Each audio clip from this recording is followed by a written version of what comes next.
Welcome to tonight's story of survival beyond the edge of two worlds, when a dying alien leaves a human programmer an impossible inheritance.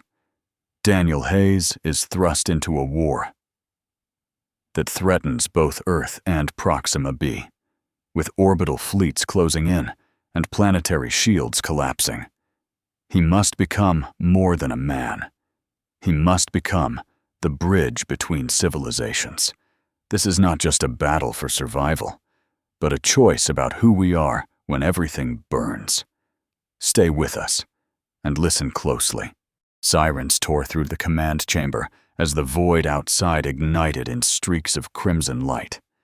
Warships materialized from distortion ripples, locking into formation around Earth and Proxima B like predators circling wounded prey. Daniel Hayes slammed his palm against the console as warning glyphs cascaded across the curved display. Orbital shields were failing in sectors, first Proxima's northern hemisphere, then a flicker over Earth's Pacific grid. The hull trembled under distant impact shockwaves, a low metallic groan vibrating through bone and teeth. Seraphis stood rigid beside the navigation arc, silver eyes reflecting targeting beams carving through space. Nyra's hands hovered above the harmonic interface, trying to reroute power while atmospheric loss projections spiked in red. Outside, a spear of energy struck Proxima's magnetosphere, peeling it back like burning paper. Another volley angled toward Earth. Daniel felt the weight of two worlds compress into a single suffocating second. Weapons lock confirmed. Countdown engaged. Survival no longer meant escape. It meant stopping extinction. The main viewport flickered, then stabilized into the towering crimson face of Valtheron. His eyes burned like collapsing stars, reflecting the silent explosions blooming behind him. "You have 60 minutes, his voice thundered through every speaker, rattling the deck plating. "Surrender the Harmonic Resonator and all associated research, or I will reduce both Earth and Proxima B to molten debris." Behind him, the camera shifted to reveal rows of warships charging spinal cannons, their cores pulsing with lethal blue light. Daniel's breath shortened as tactical overlays projected impact trajectories, continental fractures, atmospheric ignition, extinction-level fallout. Seraphis stepped forward, jaw tight, while Nyra's fingers trembled above the harmonic array. Daniel forced himself to meet Valtheron's gaze. The transmission cut abruptly, replaced by a countdown timer hovering midair, digits bleeding downward in cold precision. Around them, the ship's systems strained under power reroutes, shields thinning to a fragile shimmer. 1 hour. Not to flee, not to negotiate. 1 hour to decide whether two civilizations would live or burn. The countdown burned above the command deck like a silent executioner. Daniel scanned the tactical grid, searching for an escape corridor. But every vector was sealed by Valtheron's fleet. Proxima's shield lattice flickered under sustained bombardment, fracturing in widening arcs. Earth's orbital defense network tried to compensate, diverting satellites into sacrificial intercept patterns. But the projections were merciless, impact probability climbing, atmosphere destabilization inevitable. "We cannot outrun this," Seraphis said, voice stripped of illusion. Nyra rerouted reactor output, pushing the harmonic core beyond safe thresholds. Warning tones rose into a shrill chorus as coolant levels dropped. Daniel's fingers hovered over the manual override. Destroying the resonator data might end the threat, but it would also erase their only leverage. The ship shuddered as a glancing strike rippled across the hull, gravity fluctuating for a split second before stabilizing. No safe jump, no diplomatic channel, no hidden fleet coming to rescue them. Survival required choosing a path that risked everything. The timer continued its descent, indifferent and precise, as two worlds waited for a decision no one else could make. Daniel Hayes was halfway through a late-night debugging cycle when the air above his desk fractured into light. Code windows flickered out, replaced by a rotating lattice of alien glyphs that hummed with low harmonic resonance. He froze, fingers suspended over the keyboard, as the symbols reorganized themselves into English. Zareth is dead. You are my heir. Come to Proxima B. His pulse thudded in his ears. It had to be a hack, an elaborate spoof. Then the authentication cascade began. Layer after layer of encrypted sequences unfolded, each one built on private mathematical jokes and probability puzzles only he and Zareth had ever shared across 5 years of impossible correspondence. The final string was unmistakable, a prime spiral they once argued about at 3 in the morning. Daniel leaned back, breath shallow. The hologram shifted to show Zareth's face, dimmer than usual, voice distorted but urgent. There are forces moving. Trust the inheritance. The image cut to static. The room fell silent. Ordinary again, except nothing was ordinary anymore. On his screen, a set of coordinates pulsed patiently, waiting. The transport's descent rattled through Daniel's bones as Proxima B filled the viewport, a sweep of violet plains beneath spiraling silver clouds. When the airlock cycled open, heat and metallic ozone flooded his suit filters.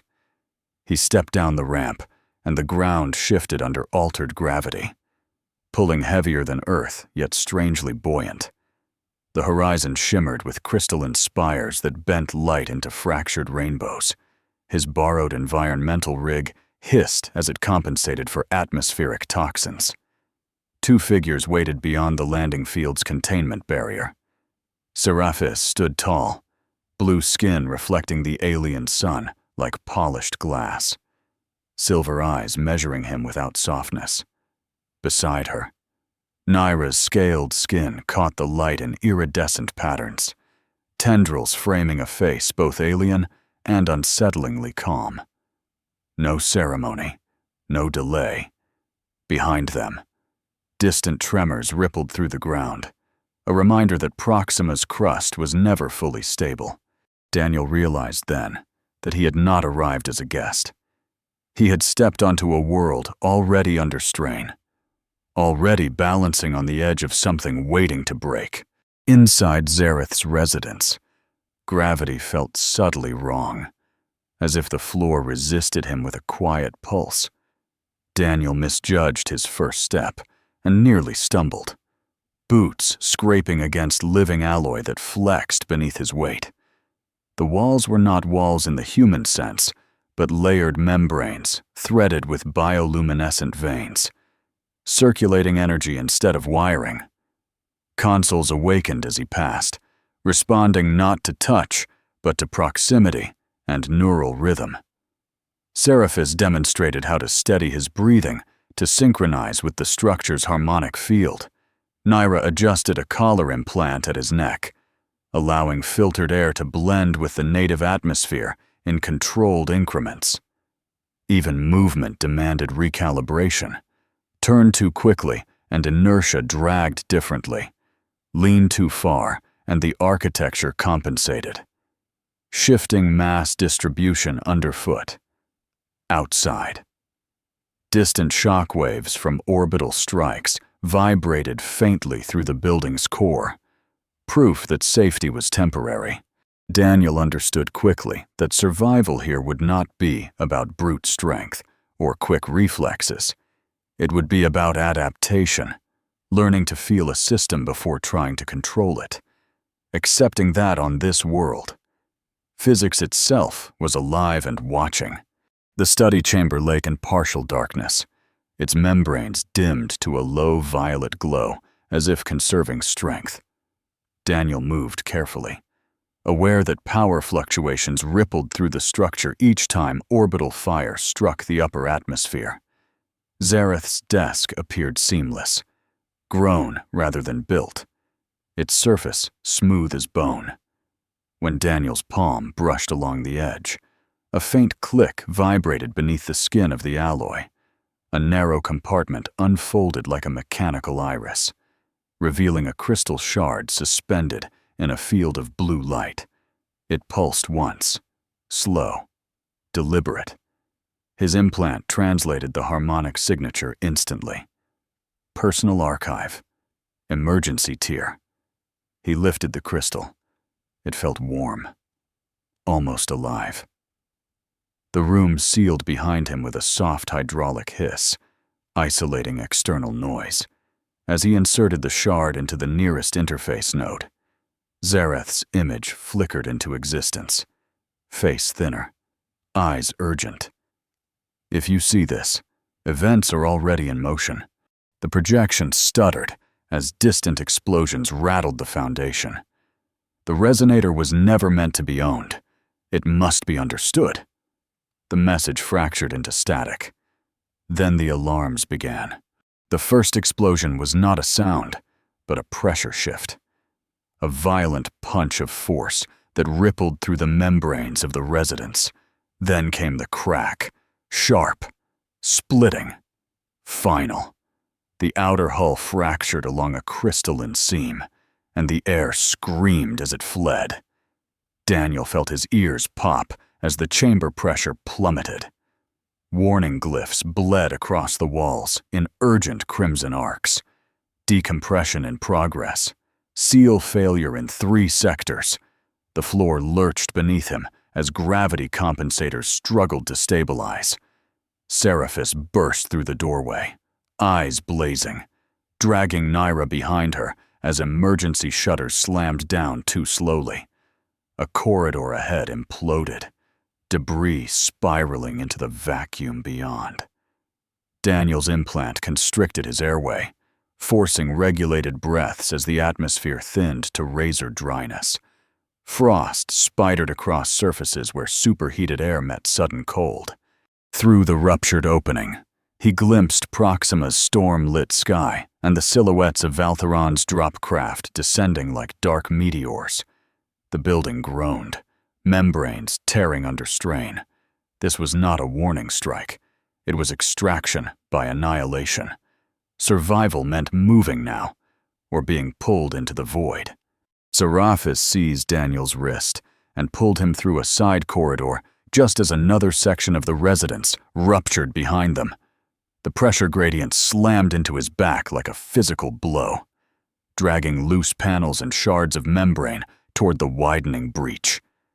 Nyra sprinted ahead, her movements precise despite the tilting floor, fingers skimming the wall to trigger an emergency override.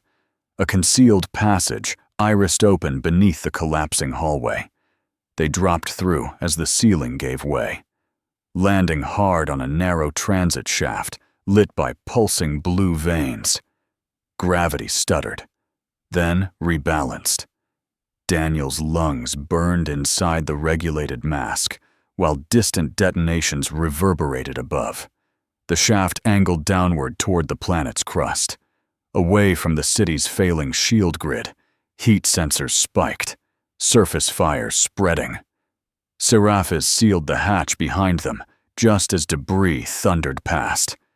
The tunnel trembled, dust drifting in weightless spirals before settling again. "No return path," Nyra said, voice steady but tight.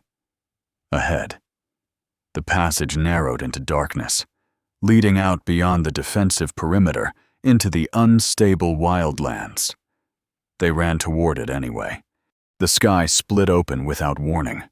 A sheet of luminous vapor rolled across the plains, turning the horizon into a wall of burning mist.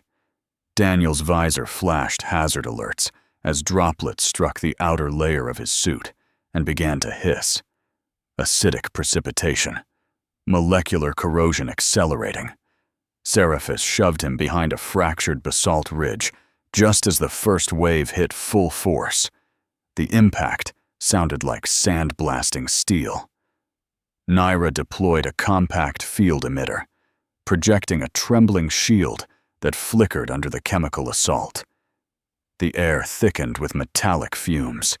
Daniel tasted bitterness through the filter as his respirator strained. Beyond their cover, the ground smoked where liquid burned through mineral crust, releasing toxic steam in twisting columns. Lightning arced through the storm's upper layers, each strike illuminating silhouettes of jagged crystal formations that could shatter under thermal shock at any moment. A proximity alarm spiked, Valtheron's drones sweeping the region, using the storm as camouflage. Daniel checked his suit integrity. Outer polymer compromised. 30% degradation. The storm intensified, wind shear nearly lifting him off his feet. Shelter would not hold. Surviving meant moving through the storm, not hiding from it. They reached the mouth of Luminara as the storm clawed across the plains behind them. Inside, the air shifted, thicker, humming with a frequency Daniel felt more than heard. Bioluminescent crystals pulsed along the cavern walls, casting fractured light over a circular dais carved into the stone. Seraphis guided him to its center, while Nyra sealed the entrance with a collapsible field barrier that shuddered under acid impact. "Focus," Seraphis said, placing her palm against his chest. The implant at his collar flared, sinking to the cavern's harmonic resonance. Daniel's pulse accelerated as energy gathered around them, vibrating through bone and nerve. Nyra stepped opposite Seraphis, completing a triangle. Their hands met. Contact electric. The crystals brightened, responding to their neural patterns. Daniel felt his thoughts stretch, not outward, but inward, threading toward theirs. Heat surged through his spine. Breath shortened. Memories flickered at the edges of his vision, then dissolved into shared sensation, fear, resolve, urgency. The cavern trembled as the storm battered the barrier. Energy built between them, unstable but alive. This was not ceremony. It was ignition. The energy did not explode outward. It folded inward, compressing until Daniel felt as if his nervous system were being rewired in real time. Light from the cavern crystals intensified, refracting through his visor and piercing straight into his skull. For a fraction of a second, he heard nothing, then everything at once. The storm outside was no longer distant noise. He sensed the chemical structure of each falling droplet, the electrical tension in the atmosphere. Beneath his boots, he felt Proxima's crust shifting, fault lines grinding in slow, immense movements. Seraphis's heartbeat echoed inside his own ribcage. Nyra's thoughts brushed against his, not words but impressions. Fear sharpened into focus. The harmonic field expanded, weaving their neural patterns into a single oscillating rhythm. Pain lanced through his spine, but beneath it was clarity. The cavern's crystals pulsed in answer to his breathing. Energy currents in the air resolved into pathways, like lines of code suspended in space. He reached toward one instinctively, and it bent around his hand. The storm barrier stabilized. The drones outside faltered. Daniel understood then. He was no longer just surviving the environment. He could feel it and influence it. The first fracture sounded like distant thunder, but the vibration traveled straight through Daniel's spine. Hairline cracks raced across the cavern ceiling, light from the crystals stuttering as the harmonic field destabilized. Outside, orbital bombardment struck again, sending seismic shockwaves through Proxima's crust. The dais beneath them tilted. Seraphis shoved Daniel backward, just as a section of ceiling sheared loose and shattered against the stone in a cascade of razor shards. Nyra's field barrier flickered, and died. Dust filled the air, thick and metallic, clogging Daniel's respirator as alarms shrieked across his implant. A second tremor ripped through the chamber, splitting the floor along a glowing fault line. Heat surged upward from the rupture, carrying the sulfur sting of exposed mantle gases. The crystals that had amplified their unity now shattered under stress, raining down in luminous fragments. Daniel reached instinctively into the energy currents he had only just learned to sense, trying to brace the collapsing structure. The cavern roared in protest. Stone shifted. Gravity faltered. The exit tunnel began to cave inward, sealing them inside with falling rock and rising heat. The collapse forced them toward a secondary shaft, a vertical tunnel ripped open by seismic stress. Daniel climbed first, boots slipping against fractured crystal, heat rising from below like breath from a furnace. Halfway up, the cavern air changed, pressure shifting, currents tightening. Nyra's eyes snapped upward. Something moved in the thermal updraft. Shapes detached from the ceiling shadows, winged forms with translucent membranes veined in bioluminescent threads. Their bodies were lean, jointed, built for high-temperature currents. Predators adapted to instability. The first one dove without sound, claws scraping sparks from stone as it skimmed past Daniel's shoulder. His implant flared warning signals. Seraphis launched upward in a controlled leap, striking one midair, driving it into the cavern wall with brutal precision. Another swept low, slicing across Nyra's emitter pack, sending it tumbling into darkness.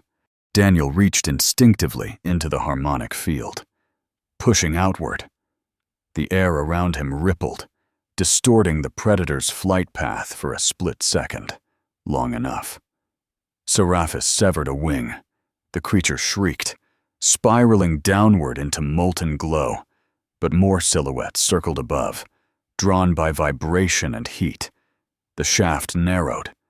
There was no room to maneuver, only climb or fall. They burst from the shaft into a narrow chamber carved deep within the mountain's core. The predators did not follow. The air here vibrated at a frequency too sharp for their wings.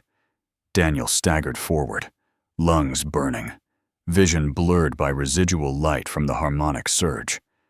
At the chamber's center hovered a crystalline projection matrix, Zareth's failsafe archive. It activated the moment Daniel stepped within range. A lattice of rotating energy fields unfolded, displaying the Harmonic Resonator in full-dimensional overlay. Not a machine, not entirely. The structural framework existed, but its central core remained hollow, designed to channel, not generate. Daniel's enhanced perception traced the energy pathways spiraling through the model. They converged on 3 living nodes, 3 oscillating signatures matching his own neural pattern and those of Seraphis and Nyra. The realization hit like impact shock. The resonator was never meant to be built from alloy or crystal alone.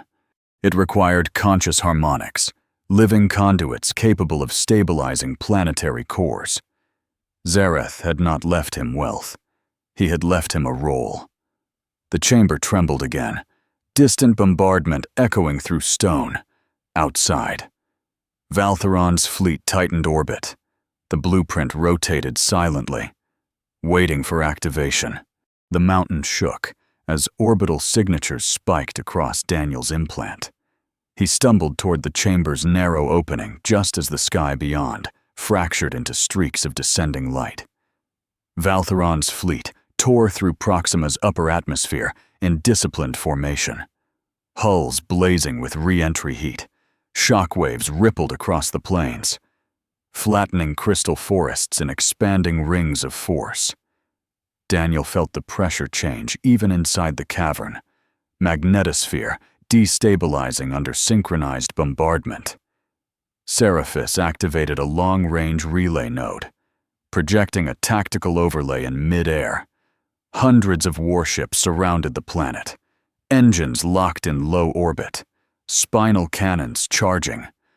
Nyra's voice was tight, but controlled as she calculated impact windows. Earth's orbital defenses were responding, but projections showed cascading failure within minutes. A deep rumble rolled through the ground, stronger than any tremor before. Proxima's crust was beginning to fracture under repeated strikes. Daniel looked upward through the cavern breach and saw the sky darken beneath the shadow of an approaching dreadnought. This was no raid. It was eradication by design. Survival had narrowed to a single possibility: activate the resonator before both planets tore themselves apart. The first shield node collapsed without ceremony. Daniel felt it rather than saw it, a harmonic dip like a skipped heartbeat in the planetary field. Above the horizon, a lattice of blue light flickered and tore open, exposing raw atmosphere to orbital fire. Valtheron's cannons answered instantly. A spear of energy punched through the gap, detonating high in the stratosphere and sending shockwaves racing along Proxima's curvature. The cavern's ceiling vibrated. Dust cascaded in glittering sheets. Seraphis projected a live feed from Earth. Its defense satellites were burning out in chain reactions, one after another, as targeting algorithms overwhelmed their countermeasures. Nyra rerouted auxiliary power from the cavern's crystalline matrix, trying to reinforce the failing grid. But the energy feedback scorched her gauntlet and forced her back. Daniel's enhanced perception lit up with chaotic patterns, magnetic fields unraveling, tectonic plates grinding under stress. Another shield segment failed. Atmospheric ignition probability climbed. Heat signatures spread across continents. The harmonic balance was collapsing faster than any structure could compensate. They had minutes, not hours. The resonator was no longer a theoretical solution. It was the only barrier between planetary survival and irreversible extinction. Daniel stepped into the center of the chamber as another shockwave rippled through the mountain. The projection matrix rotated above them, its hollow core waiting. "It was never meant to be assembled," he said, voice steady despite the tremor in the ground. Seraphis met his gaze first, understanding dawning. Nyra moved to his other side without hesitation. They formed the same triangle as in Luminara, but this time there was no sheltering cave, only collapsing crust and orbital fire. Daniel opened himself to the harmonic currents, reaching beyond the cavern to the planet's destabilizing core. The energy hit like a tidal surge, raw and blistering. He felt Seraphis's strength anchor one side of the field. Nyra's precision stabilized the other. Their neural patterns began to synchronize, oscillating in rising amplitude. The projection matrix responded, crystalline filaments weaving light between their bodies. Outside, another shield node failed, but a faint shimmer reappeared where their resonance touched the atmosphere. The living matrix was forming, unstable, incomplete, but alive. Daniel realized there would be no external device to save them. They were the conduit now, and conduits burn. The energy did not flow gently. It detonated through Daniel's nervous system like liquid fire. Every synapse ignited at once, flooding his vision with white fracture lines that splintered across the cavern walls. His knees buckled, but Seraphis held the harmonic axis steady, her grip unyielding. Nyra's breath synchronized with his, feeding controlled pulses into the matrix, but the current kept rising. Daniel felt planetary mass shifting beneath him, tectonic stress converting into raw oscillation that surged straight into his spine. His implant overloaded, warning glyphs dissolving into static as temperature thresholds spiked. Skin along his forearms blistered where energy arced between them. luminous veins tracing beneath the surface. He tasted iron. The mountain above groaned under bombardment. Yet inside the chamber, the field expanded, pushing outward in trembling waves. Every memory in his mind flickered under the strain, fragments threatening to tear free. He forced himself to focus on rhythm, breath, pulse, resonance. The matrix brightened, unstable, but holding. Neural pathways screamed in protest, conduits burn, and he was burning alive from the inside out. The harmonic field trembled on the edge of collapse when Daniel felt something else beneath the noise, a distant pulse. Faint but familiar. Zareth's ship still orbited above, running on emergency autonomy. He extended his perception upward through the planetary field, threads of consciousness reaching past the mountain, past the fractured magnetosphere. The vessel responded like a living organism, recognizing its missing limb. Seraphis sensed it first, tightening her grip as Nyra adjusted the oscillation pattern to match the ship's core frequency. Daniel forced a connection. Data cascaded through him. Reactor output, shield modulation arrays, navigational gyros spinning in zero gravity. The ship's AI resisted for a fraction of a second, then yielded, integrating into the living matrix. Energy throughput spiked violently. The cavern walls cracked as new currents surged downward from orbit.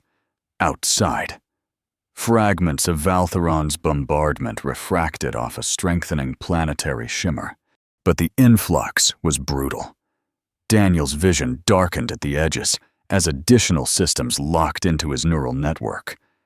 The ship was no longer a separate entity. It was part of him now, another engine feeding the fire already consuming his mind. The added power steadied the matrix for a breath. Then the strain doubled. Daniel felt the harmonic field widen across Proxima's curvature, but gaps still flickered like torn fabric. Valtheron's fleet adjusted instantly, concentrating fire on weak nodes. Each impact sent spikes of pain straight through Daniel's skull. The ship's reactor fed everything it could, yet output curves flattened against overload ceilings.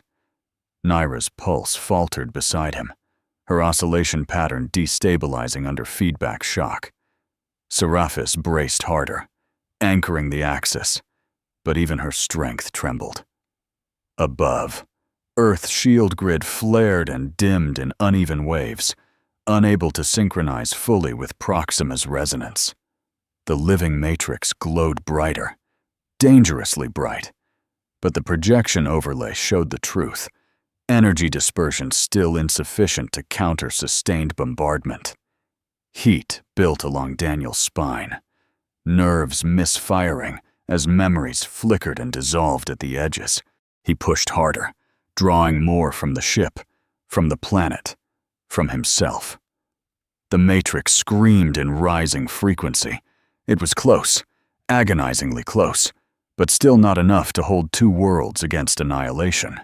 As the matrix faltered again, Nyra's voice reached him through the static of pain, not spoken, but felt. The harmonic field needs a bridge, something uniquely human. Daniel understood before she finished the thought. Beneath the layers of alien energy, beneath planetary magnetospheres and reactor output, one thread still connected both worlds. Him. His memories of Earth were not just nostalgia. They were resonance patterns formed under a different star, a different gravity. He reached inward, past the burning nerves and fractured synapses, and touched the oldest images he carried. Boston rain on asphalt, the hum of traffic under a gray sky, the warmth of sunlight through an apartment window at dawn.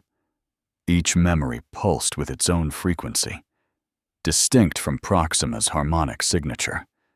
As he opened them to the matrix, the field shifted. The oscillations between Earth and Proxima began to align. matching through him like tuning forks finding pitch. The realization struck hard and cold. To complete the bridge, he would have to give them fully. Not share, not sample. Surrender. His Earth was the missing conductor, and conductors burn first. Daniel exhaled slowly, though breathing no longer felt necessary. The harmonic field roared around him, waiting for completion. He reached deeper into his mind and unlocked everything he had kept sealed. Childhood winters, the sharp salt wind off the Atlantic, the glow of his monitor in a dark Boston apartment at 2 a.m. Faces surfaced, friends, fleeting relationships, the small, ordinary moments that had once defined him. The Matrix responded instantly, amplifying each memory into radiant frequency. Pain followed. Not physical this time, but erosion. The details began to blur even as he offered them. Street names faded, voices lost tone. The smell of rain dissolved into abstraction. Seraphis's grip tightened as she felt the cost. But she did not stop him. Nyra stabilized the surge, guiding the oscillations into alignment between the two planetary cores. Daniel pushed further, opening the final layers, every attachment, every quiet dream he once imagined living. The energy spiked, brilliant and unbearable. Something inside him thinned, stretched, then burned away. The bridge locked into place, and Earth, as he remembered it, began to slip beyond recall. The last fragments of Boston flickered like dying embers behind Daniel's eyes. He could feel them unraveling, streetlights dissolving into pure light, laughter flattening into tone without meaning. Panic surged for a heartbeat. If those memories vanished, what anchored him as human? The harmonic field roared louder, demanding completion. Valtheron's fleet intensified bombardment. Another shield segment faltered. There was no more time to hesitate. Identity was not a collection of images. It was a decision made under pressure. Daniel centered himself in the firestorm of energy and chose, not Earth as a place, but Earth as a principle. Adaptation, persistence, refusal to surrender. He allowed the final memories to burn, not as loss, but as fuel. The Matrix stabilized instantly, frequencies aligning with surgical precision. The bridge between planets flared into solid luminosity. The pain did not vanish, but it clarified. He was still Daniel. Though the details of his past lay in ash, survival had demanded sacrifice. He had chosen who he would be without the weight of where he had been. The harmonic matrix crossed a threshold no system had ever recorded. Light erupted outward from the cavern, not as flame, but as structured resonance, a lattice of pure energy expanding across Proxima's atmosphere. Daniel felt the ignition before he saw it, an immense synchronization locking planetary cores into mirrored oscillation. The mountain around them vibrated in stable rhythm instead of collapse. Above, orbital trajectories wavered as Valtheron's targeting arrays struggled against a field that refused to fracture. The bridge between Earth and Proxima flared into existence, a column of luminous current piercing the void. Through it, energy flowed in controlled waves, reinforcing both magnetospheres simultaneously. Daniel's body convulsed as the final surge passed through him. But the pain no longer felt chaotic. It was ordered, purposeful. Seraphis and Nyra held position, their frequencies interlocked with his, sustaining the ignition phase. Outside, bombardment beams struck the forming shield and refracted harmlessly into space. The resonator was no longer potential. It was active, and once ignited, It would either stabilize both worlds or burn them out together. Valtheron's fleet adjusted formation, cannons recalibrating for maximum yield. But the harmonic field answered faster. Beams that had carved through atmosphere now struck the luminous barrier and fractured into harmless arcs of light. Across the void, dreadnought hulls flickered as targeting systems desynchronized under interference. Daniel felt the disruption ripple outward through the bridge, his consciousness threading into the enemy's command frequencies. The living matrix did not attack, it rebalanced. Oscillation waves inverted Valtheron's firing patterns, feeding excess energy back into their own reactor grids. One cruiser overloaded first, its spinal cannon collapsing inward in a burst of silent plasma. Others followed, power cores destabilizing as guidance arrays lost cohesion. Panic bled through the fleet's communication spectrum, chaotic bursts of encrypted commands dissolving into static. Daniel tightened the harmonic pulse, forcing their propulsion drives into shutdown resonance. Ships drifted helplessly, weapon systems inert. On the command display, Valtheron's flagship dimmed, its shield envelope flickering and failing. The Predator formation unraveled in minutes. Not destroyed, neutralized. The fleet that had come to erase two civilizations now hung powerless against a bridge of light it could not penetrate. Silence fell across orbit, not empty, but resonant. The harmonic field expanded one final degree and locked into equilibrium between Earth and Proxima B. A column of radiant energy solidified into structure, a bridge woven from synchronized planetary cores. It did not blaze chaotically, it pulsed in measured cadence, a living conduit spanning the void. Daniel felt its rhythm align with his slowing heartbeat. The bombardment had ceased entirely. Valtheron's fleet drifted beyond engagement range. Engines cold, weapons inert, unable to disrupt the balanced oscillation binding the two worlds. Within the cavern, fractured crystals stabilized, their glow shifting from violent flare to steady luminance. The air cooled. Proxima's crust stopped trembling. On Earth, shield arrays settled into calm resonance instead of emergency surge. Daniel's body sagged as the energy load eased, though faint arcs still traced along his skin like after images of lightning. The bridge remained, bright, precise, undeniable, not merely defense, but connection.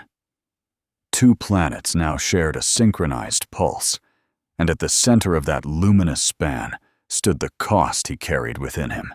1 year after ignition, Daniel stood on the balcony of the newly formed interplanetary embassy overlooking Proxima's crystalline horizon. The alien sun cast a deep violet sheen across the plains. And above, the bridge of light shimmered in steady cadence between worlds. Transport vessels moved along its corridor in disciplined arcs, their hulls refracting through harmonic currents that once nearly tore reality apart. Daniel rested his hands on the railing, feeling the subtle vibration of synchronized planetary cores beneath his palms. The scars along his forearms had faded into faint, luminous lines, permanent reminders of energy once channeled through living tissue.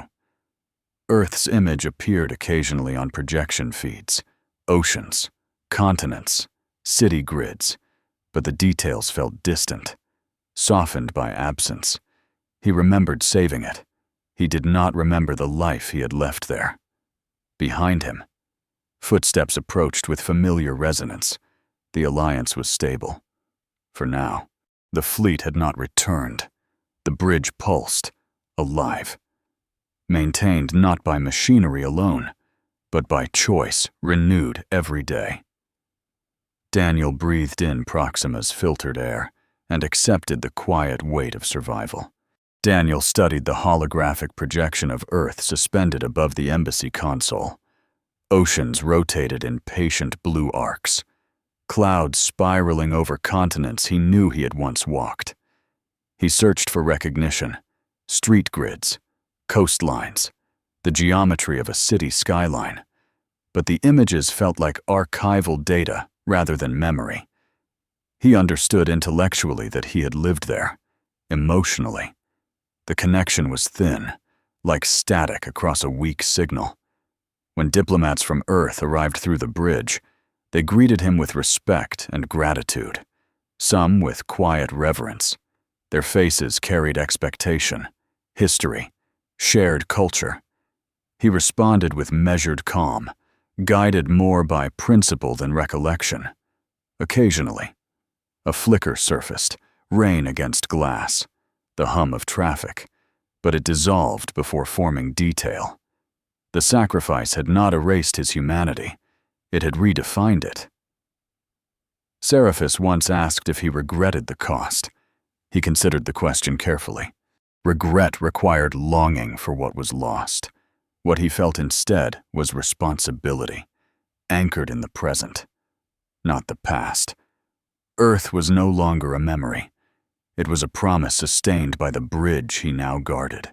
The bridge pulsed overhead as night settled across Proxima's plains, its light casting long, silver shadows across the embassy walls.